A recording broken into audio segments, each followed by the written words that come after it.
What's up, everybody, and welcome to a very special episode of MAP Game Clique. It's your boy, the CharmCityChamp, and I'm here joined by a very special guest, Marc Morisseau. What's up, man? What's up, Marc from Frostware? Yeah, man. Very small indie developer from Detroit, U of M graduate. Hell yes. Yeah. Let's go. So we're here to talk about you, and specifically we're talking about your upcoming indie project, Cold Fortune, which looks really good. Can you I appreciate it. Yeah, can you talk real quick about like Cold Fortune and what genre it is? Because I watched your demo and it looks like y'all are kind of like really bending the genre as far as like whether it's a third person shooter, you got some adventure stuff going on in there. Yeah, it is a bit of a mix. Okay. Genre wise, we call it a narrative survival action game. It's essentially a character. It is third person. You play a character with a group of NPCs or non-playable characters, and your job is just to get them from point A to point B. Super simple structure. But we're going to throw all these environmental and weather and animals and other hostile people in your way. And it's all kind of a story based on a comic book I did way back in college. That was kind of like about me and my brother, kind of same scenario. And the game just it follows like a very cinematic format. So like if you think about old games like Resident Evil or Fatal 2, where you had these kind of locked camera angles as opposed to a third-person camera that follows you around like The Last of Us. The game is supposed to be super cinematic at all times, no matter what you're doing. If you're scavenging, if you're in combat, walking around, if you're hunting, always cinematic all the time. So a lot of questions I get is like, oh, well, you showed a bunch of like cinematics in your trailer. Like, can we see gameplay? And I said, oh, no, about 80% of the trailer is gameplay. But that's the whole point of it, is to look cinematic the whole time. So that's essentially kind of the nuts and bolts of the game. You're just trying to get you and your group of NPCs just out of Detroit alive. Yeah, it's super interesting, and we're going to dig in a little deeper later on into the interview, where we're going to actually watch a live gameplay demo of Cold Fortune, and you're kind of going to walk us through all the different elements and mechanics of it. Sure. But I guess, so the people who are watching this video now, they're like, who the hell is Marc Morisseau? Why should we care? What is your credentials? And like, your credentials are, I don't know if you know this, I don't want to like, pump you up or anything, but like, you have a pretty impressive resume. You worked on Resident Evil 6, Call of Duty's Modern Warfare, and Infinite Warfare. You want to talk about your start? A couple others, yeah. Yeah. I got into the game industry in 2011, and the first game I worked on was Resident Evil 6. And worked on that for like a long. It was a while, almost a year, I think. And very quickly into Titanfall. I got to be a motion capture supervisor on Titanfall for about 2 years, and then it was game after game like Mad Max, Wolfenstein, Battlefield 4, and then I went to another studio, worked on a couple other games as like an animator, a couple other things, and then I really got even deeper into games when I worked on my first Call of Duty game, which was actually Advanced Warfare. That was done by Sledgehammer. And then that's how I got involved in the Call of Duty community. And I was in that community for a while. So then I ended up working under Activision, working on Infinite Warfare, and then Modern Warfare, and those are just the games, those aren't even the Marvel stuff or the other movies that I've done. Those are just the games. I have a passion about the games. And then around the end of Modern Warfare, that's when I started getting into more game stuff for myself. I've been working with Unreal Engine for a while, but it was mostly to serve film as opposed to games. Mhm. I'm like, let me see if I can, merge my disciplines and make something myself here. Mhm. And but yes, I've been working on games for a little bit. I do have a large background in games. Nice. Um, but this is, I wouldn't call this a shooter. This is not a shooter game. But you can shoot. Yeah. You can, yeah, that's essentially my kind of background at a glance. Yeah, I could definitely pick up the survival elements in Cold Fortune when I watched the demo. What I do want to talk about though, and this is a very small detail that I picked up because I am currently in the Army Reserve. I've been in for Oh, 12 cool. years. Yeah, Thank you for your service. yeah, it's my pleasure, man. Um, there's a very small detail when you go into the breach when you're breaching a room. Yeah, A yeah, yeah. lot of games tackle it, but there is the small details in Cold Fortune that really made me think: Is this guy? Did you serve? Are you No, I didn't serve. okay? I worked with a lot of military people for like 2005 was the first time I like worked with uh, servicemen, Mm-hmm. and I really, really, really got into you know tactics and things like that when I got into Call of Duty, Mm-hmm. specifically Infinite Warfare and Modern Warfare. We had a lot of Navy SEAL um, contractors who would work with us and train with us or train us to do things and show us how to do things. Um, and we were, for Modern Warfare, we're trying to make something super realistic. And so I was always trying to absorb as much information as I can, as much training as possible with them, and then doing that stuff to the point where, I had Navy SEAL guys looking at me, they're like, you could have been a SEAL. Like, good. So, so yeah, there's an aspect of the things that I liked about some of those tactics that I put in the game because I love it. So yeah, absolutely. I'm glad someone's seeing that. Yeah, I definitely appreciate it. So, I mean, most games like Call of Duty or your Rainbow Sixes, they do attempt to mimic those military tactics, and I Mhm. understand that they can't do it one for one because they're going for a more action-oriented, Right. faster pace. So, I think I appreciate Cold Fortune for not chasing that and going for a more survivalist, realistic Yeah. motif. Yeah. There's for the game. There's no hurry for anything, Mm-hmm. so I can take my time with whatever. Mm-hmm. So I know that these kind of slow, methodical uh, entries typically that's kind of what you want to do. And in a world that I've created here, that yeah, a bunch of people kind of created, but a world that was created for this game, Mm-hmm. you want to be quick, you don't want to be fast, you just want to kind of you know get to point A to point B, and there's no um, so I guess for Call of Duty the reward is shooting people. Mm-hmm. That's the gameplay. Mm-hmm. For my game, you know, there's a reward for shooting people, but there's also a reward for not. Mm-hmm. So there's definitely no reward for rushing anywhere.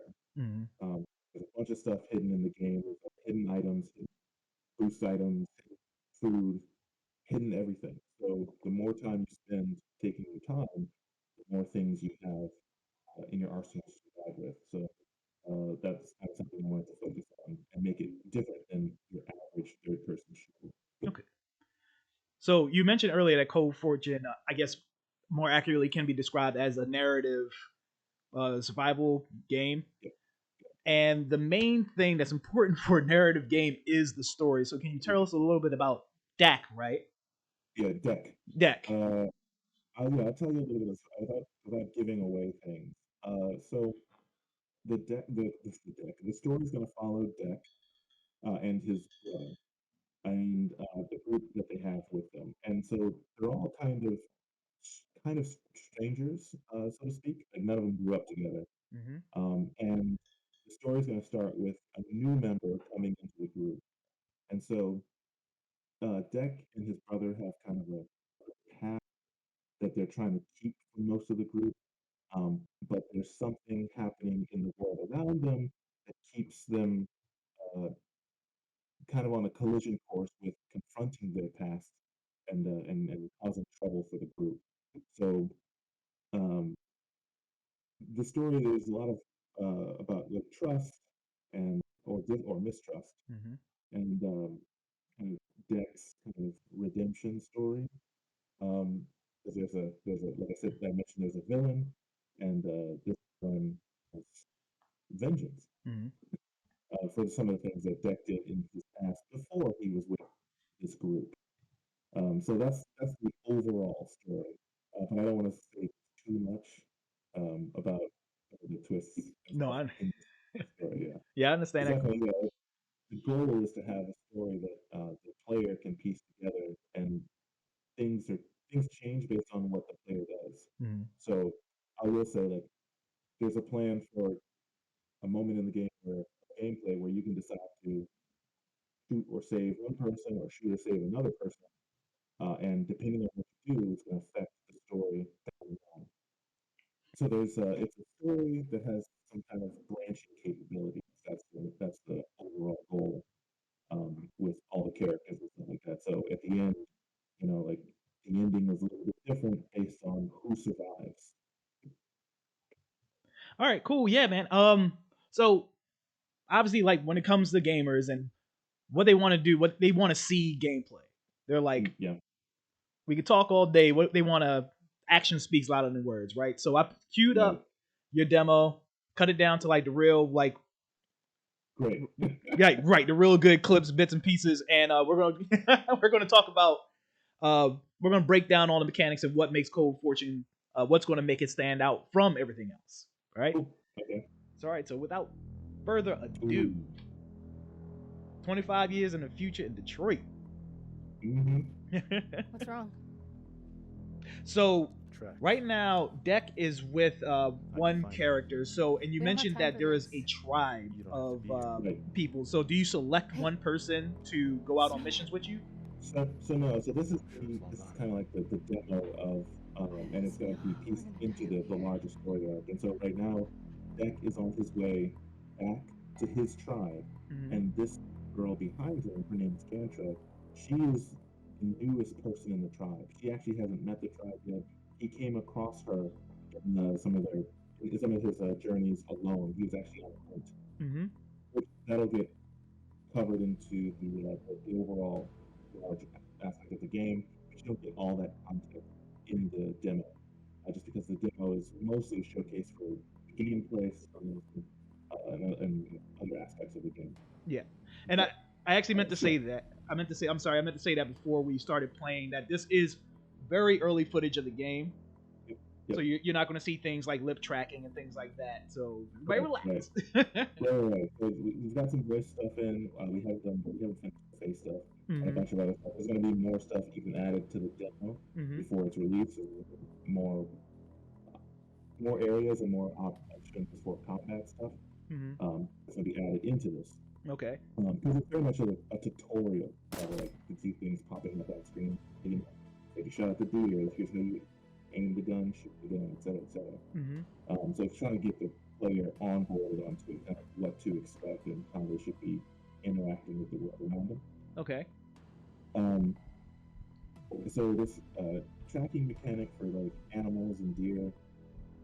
So it's kind of showing you the path the animal that you're tracking went. And so tracking is kind of one of those things that, just like if you're hunting in real life, you're going to be hunting for a while. So the tracking mode kind of active, kind of behind the scenes while you're still hunting. And if you like wait forever, it'll go away. But if you can only really shoot the deer or an animal that you're hunting if you're tracking it in tracking mode. Mm-hmm. And every little piece of like what Deck does, like if he goes to pick something up or when he reloads his rifle, has its own kind of camera stuff, like a camera move and um, or like almost like a new cutscene. Mm-hmm. So every moment should feel cinematic, especially in those moments where there's nothing for you to do. Like while you're reloading, you can't really do anything as a player. So you're gonna watch it kind of in a cinematic mode. And combat, same idea. Think of it as almost like branching quick time events. Mm-hmm. That some are very straight to the point, end quickly. Some are a labyrinth of violence, is how I would describe it. Nice. And so you can get something really dynamic where you can actually fail at certain areas and get beat up a little, but Mm-hmm. then come and you know, get the upper hand again. Mm-hmm. Um, and I think in this, I'm not sure in this playthrough or not, but with combat, you have like three scenarios that going to be the ending. One, you knock the person out. Mm-hmm. Two, you kill them. Or three, you let them go. Mm-hmm. And that's all determined on or by what I guess level of violence you choose while you're doing the combat scenario. And if you let them live, you can trade with them afterwards Mm-hmm. because they kind of say, "Oh, you're not that you're not going to kill me. Okay, let's maybe trade some stuff." Mm-hmm. If they're knocked out, you don't get the bad juju or karma of killing someone, but you can't trade with them. Right. And then if you do kill them, maybe you can search their body. Depends on what happens in the fight. Um, and then maybe you can. Mm-hmm. And then I guess on this game, on this playthrough here, so like there's a little icon that pops up on all items for now. When you're near them, you'll get that little icon that pops up. It's like, hey, you should search or look around. Okay. So right now he's just kind of walking around collecting stuff. Oh, I don't go in the secret door in this gameplay, but I passed like a secret door. So like there's doors and things to go into all over the place. And the more you look around, the higher the likelihood you'll find those places and explore them. Okay. But you're gonna totally just go the route that you can see, and there's no real downside to that other than you will find some cool stuff. All right. So like, and then some things, no, it does light up on ammo. That's fine. And let's see. But no, yeah, combat I'm super excited about because we just did a whole another branch of animations that I'm in the process of putting into the game. Mm-hmm. The combat is pretty expansive now, but man, it's a labyrinth of fighting. I love it. Yeah. So I want to reward hand-to-hand combat more than shooting people. Mm-hmm. Yeah. Notice all the options. Yep.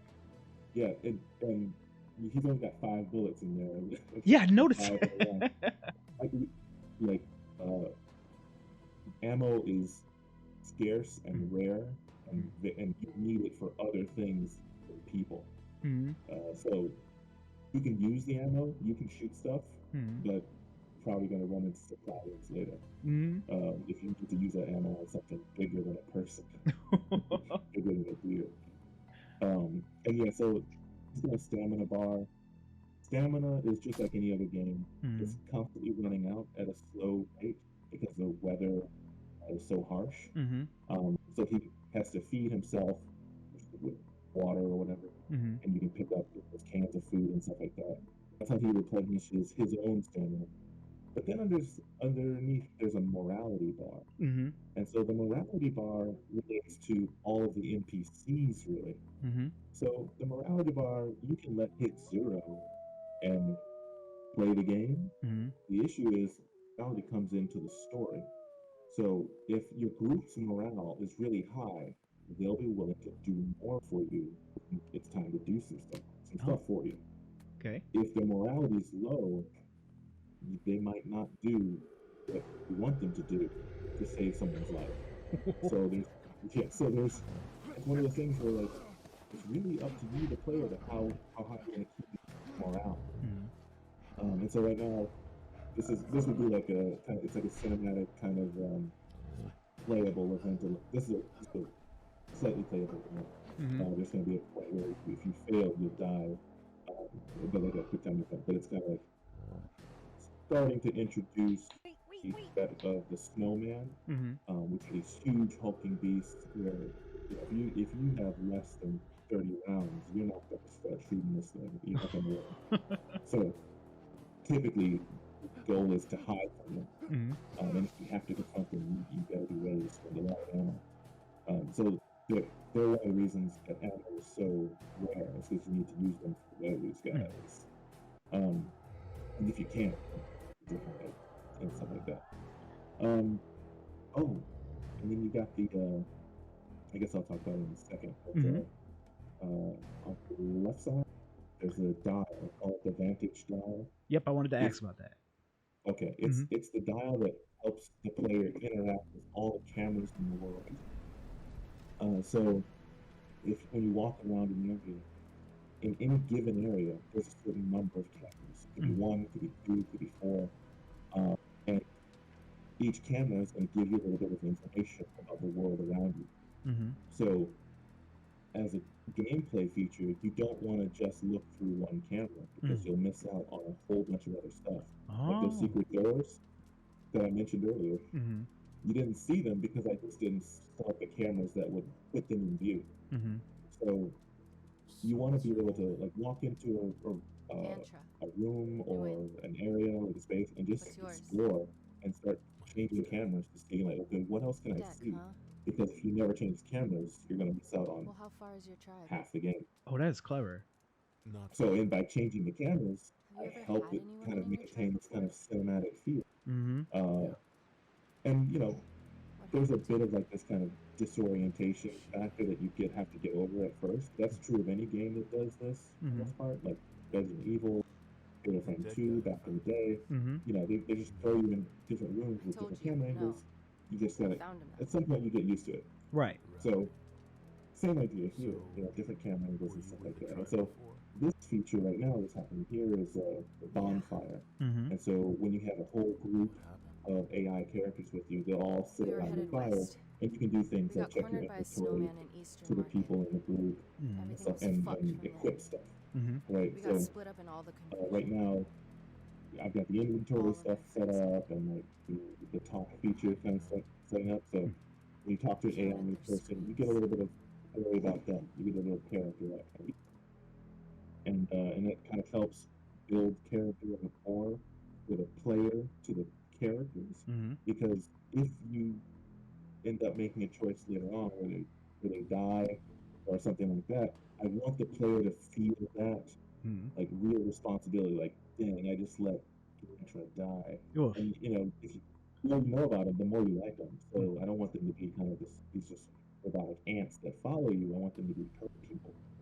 So I want every life to mean something Right. to the player, especially if you're trying to, you know, drag them along through this journey. Oh, and here we come with the breach mechanic. Yes. It's an early version of it, right? So you stack up on a door, Hmm. and then you can either breach or clear the door first. Hmm. I always clear the door first. And so this dynamic moment, as you're clearing, there can be a bad guy in there or not, but you need to pull the trigger in the time you clear the door, or you'll get shot Okay. by probably whoever's in the door.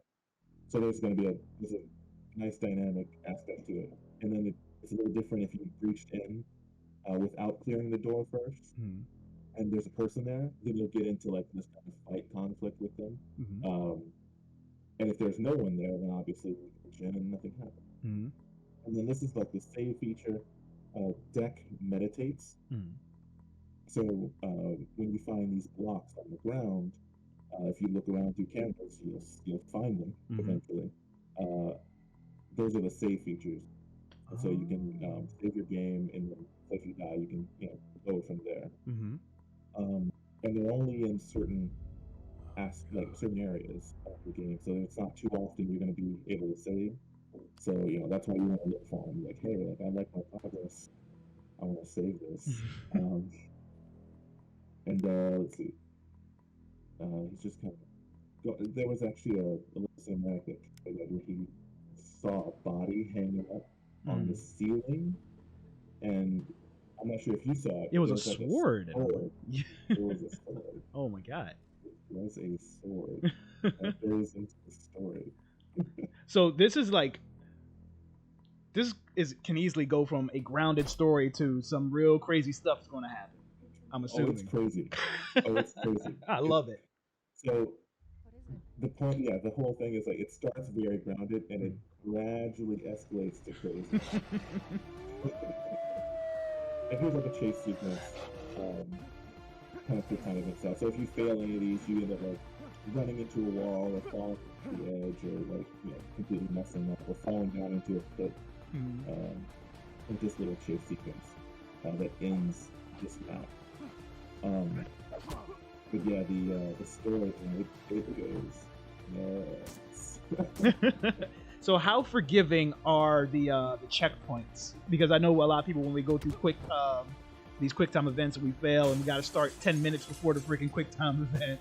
Yeah. So I currently, Mhm. by design, everything is very unforgiving Okay. at the moment. So like combat is unforgiving, Hmm. like the hand to hand.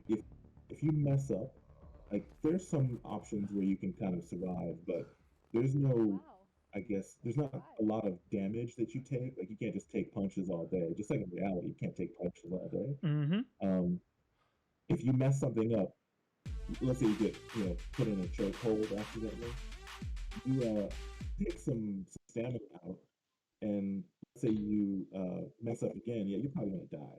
It's super unforgiving Hmm. because the bad guys, they've got guns, they've got knives, they know how to you know bash you in the head with a rock. So that's unforgiving.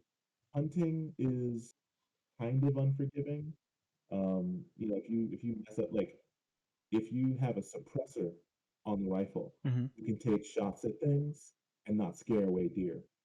But if you don't have a suppressor, you will scare away deer. Okay. So there won't be anything to hunt.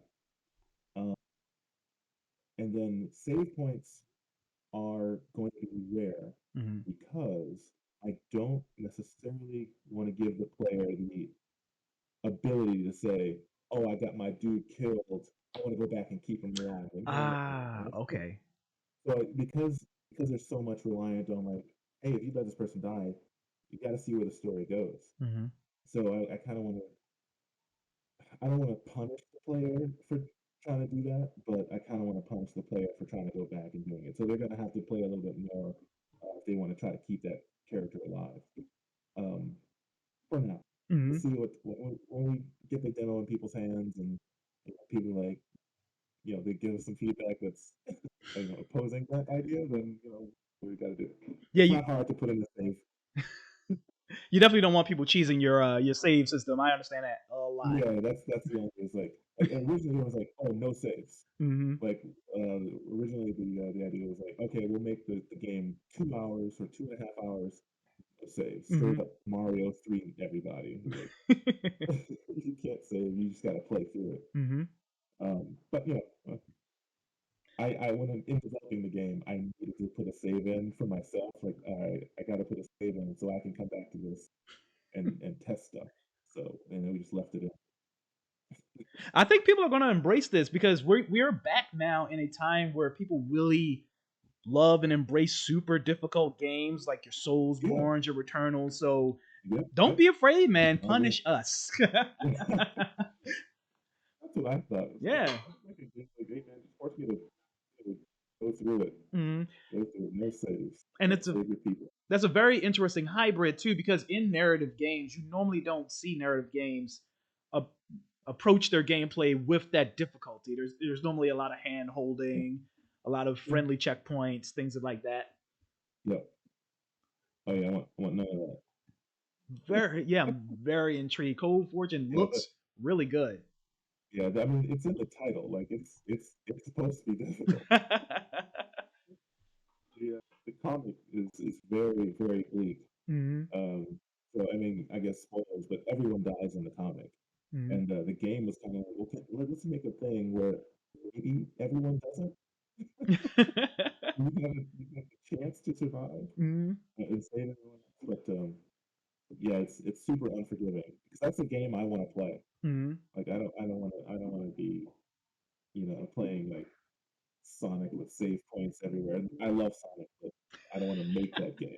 Yeah, yeah, it's so awesome. I love seeing a game like this in the beginning stages of actually existing, especially with a black lead director. You do not see that. I can't emphasize that enough in the game industry now. Very So very rare. I love that we're making that turn and we're starting to see that. Mm-hmm. So Cold Fortune demo coming out 2022 PC and Steam. Full Yeah, game, hopefully Steam, hopefully sure Steam. PC. Okay, Yeah, so I if don't people, see any Roblox, but so only the PC. for sure, if people want this demo, where can they go once it's released? Uh, for sure they should jump on our Discord. Mm-hmm. Um, Find us on LinkedIn. We have the Discord stuff posted there. Mm-hmm. If you can't find us on Discord, um, and because I'll be sourcing a lot of test players from the Discord group, Mm-hmm. and then we'll be always communicating via Discord and LinkedIn, Frostware Development Group on LinkedIn, where they can like download anything or see stuff and all that stuff. So if you want to play, definitely minimally get on the LinkedIn and the Discord. Hell yeah, man. Demo 2022, full game. We're fingers crossed 2023. Yeah. Fingers crossed. I'm definitely super excited, man. Cold Fortune checks all my boxes. Like I said, big old Soulsborne fan. I love narrative games like Until Dawn, another game that's on your resume. Yep. I enjoy playing that. Yeah. I took some ideas from that game. Mm-hmm. For sure. Yeah, definitely looking forward to it. Make sure to if anybody wants to get in contact with you or the people at Frostware, is there any way other than LinkedIn?